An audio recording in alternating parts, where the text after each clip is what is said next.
సురేఖ గారు.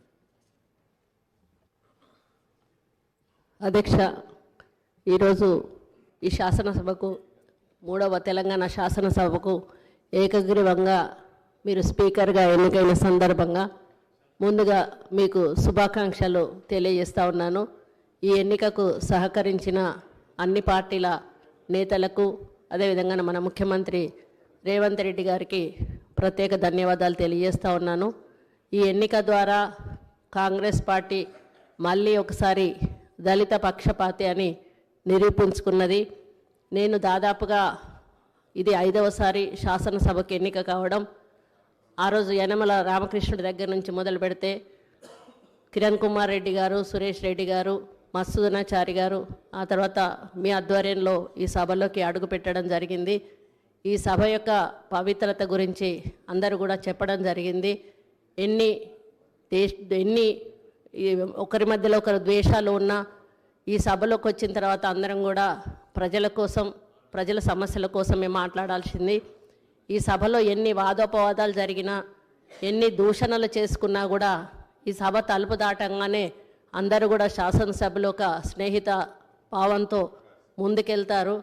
మరి ఈ శాసనసభ యొక్క పవిత్రత గురించి ఒక చిన్న ఉదాహరణ చెప్తాను అధ్యక్ష.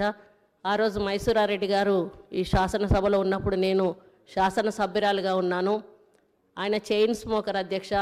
ఆయన ఈ గడప దాటాడంటే స్మోకింగ్ చేసేవాడు, లోపలికి వచ్చినప్పుడు స్మోకింగ్ ఆపేవాడు.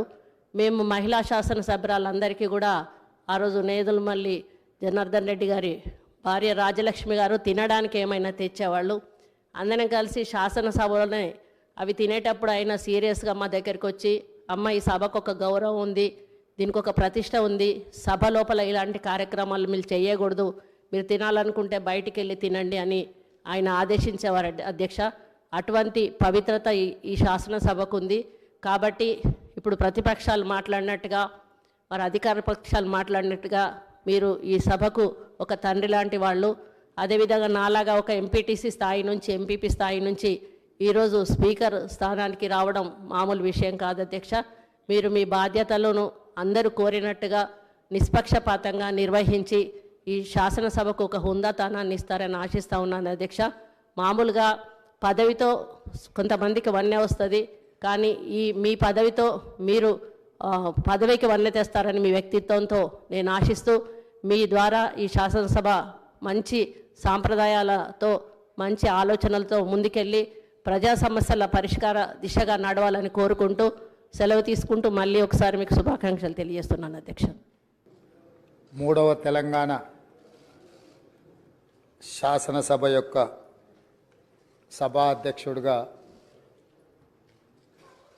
గడ్డం ప్రసాద్ కుమార్ గారిని ఈ శాసనసభలో కాంగ్రెస్ పార్టీ, భారత రాష్ట్ర సమితి, అదేవిధంగా సిపిఐ, ఎంఐఎం పార్టీలు ప్రత్యక్షంగా మద్దతు పలికి ఏకగ్రీవంగా ఎన్నిక కావడానికి, అదేవిధంగా భారతీయ జనతా పార్టీని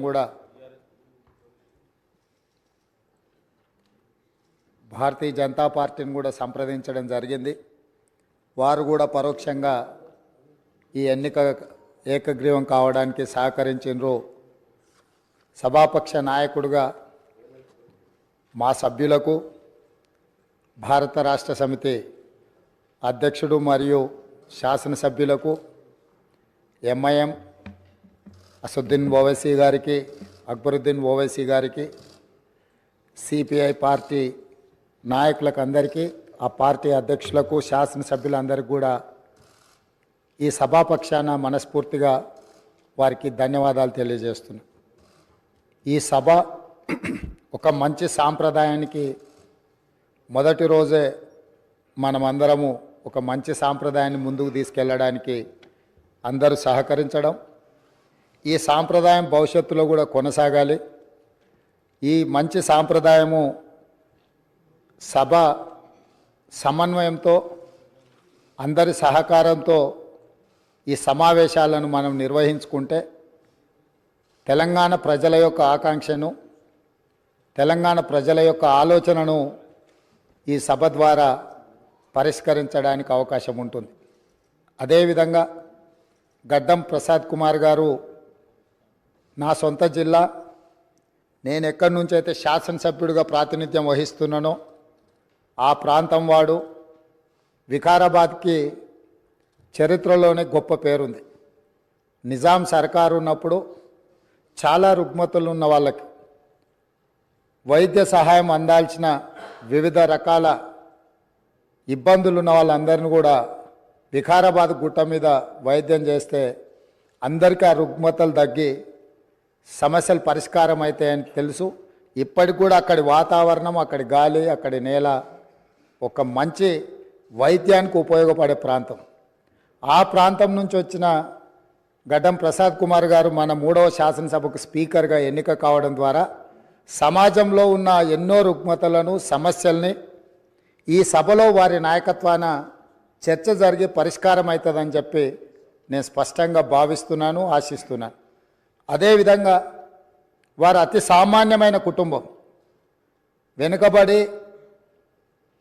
చిన్న వయసులోనే తండ్రిని కోల్పోయి కుటుంబ బాధ్యతను తీసుకొని 8 మంది సోదరీమణుల మధ్యలో ఒక్కడుగా చిన్న వయసులోనే కుటుంబ బాధ్యతను భుజాల మీద వేసుకొని 8 మంది ఆడపడుచులను సమన్వయం చేసుకుంటూ సమాజంలో కుటుంబం యొక్క గౌరవాన్ని నిలబెడుతూ ఏ లోటు రాకుండా సోదరీమణులందరినీ కూడా ఈ రోజుకు, ఆ రోజు నుంచి ఈ రోజు వరకు సమన్వయంతో ముందుకు తీసుకెళ్తున్నాడు. అంటే ఉమ్మడి కుటుంబం ఎలా ఉండాలి, ఉమ్మడి కుటుంబంలో కుటుంబ సభ్యులకు ఉండే సమస్యల్ని వాళ్ళు అడగక ముందే గుర్తించి పరిష్కరించడం తెలిసింది అని అంటే ఈ శాసనసభ కూడా స్పీకర్ గారి కుటుంబం.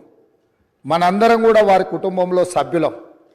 అది ప్రతిపక్షమో పాలకపక్షమో విపక్షమో అనే విభేదాలు లేకుండా సభ్యులు అంటే ఈ సభ యొక్క సభ్యులు.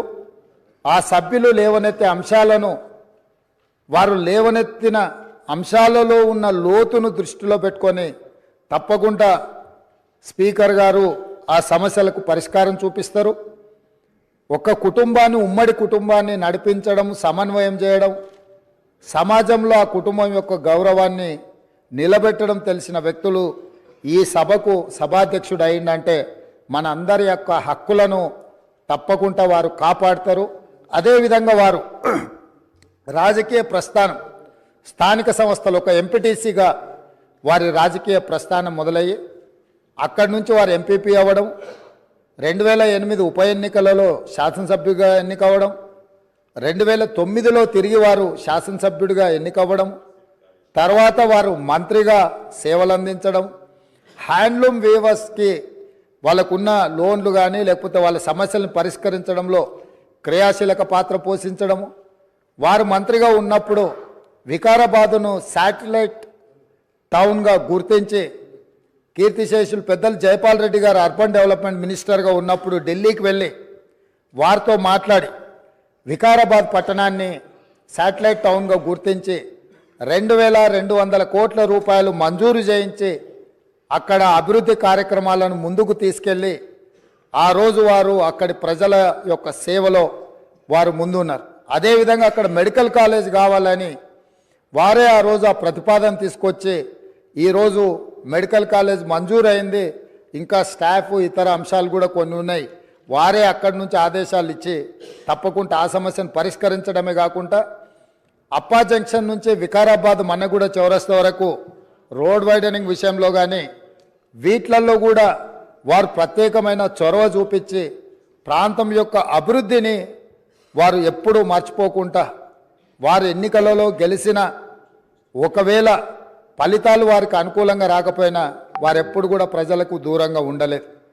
కాబట్టి ఈరోజు గడ్డం ప్రసాద్ కుమార్ గారు లాంటి వ్యక్తులు సునిశ్చిత దృష్టితో, సమస్యల అవగాహనతో, సభ్యుల సమన్వయంతో ఈ శాసనసభను వారి నాయకత్వంలో మనందరం ఒక ఆదర్శవంతమైన శాసనసభగా నడిపించడానికి వారి పూర్తిగా మన అందరికీ దశ దిశ నిర్దేశిస్తారు.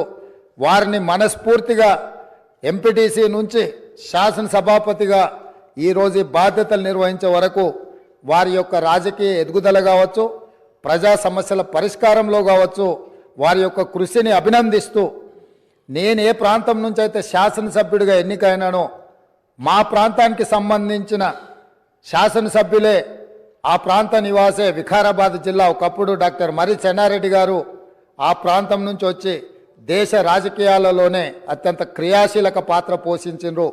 ఆ ప్రాంతం నుంచి వచ్చిన గడ్డం ప్రసాద్ కుమార్ గారు ఈ సభ అధ్యక్షుడిగా ఎన్నికవ్వడం, ఈ ఎన్నికవ్వడానికి సహకరించిన మిత్రపక్షాలన్నిటినీ ప్రతిపక్షాలన్నిటిని కూడా మరొకసారి అభినందిస్తూ మనస్ఫూర్తిగా వారికి అభినందనలు తెలియజేస్తూ ఈ సభలో సభ్యుల యొక్క అందరి హక్కులను వారు కాపాడతారనే నమ్మకంతో వారి అభినందిస్తున్నాను. వారి నాయకత్వంలో మేమందరం కూడా రాష్ట్రానికి మేలు జరిగే విధంగా కార్యక్రమాలు తీసుకుంటామని తెలియజేస్తూ సెలవు తీసుకుంటున్నాను.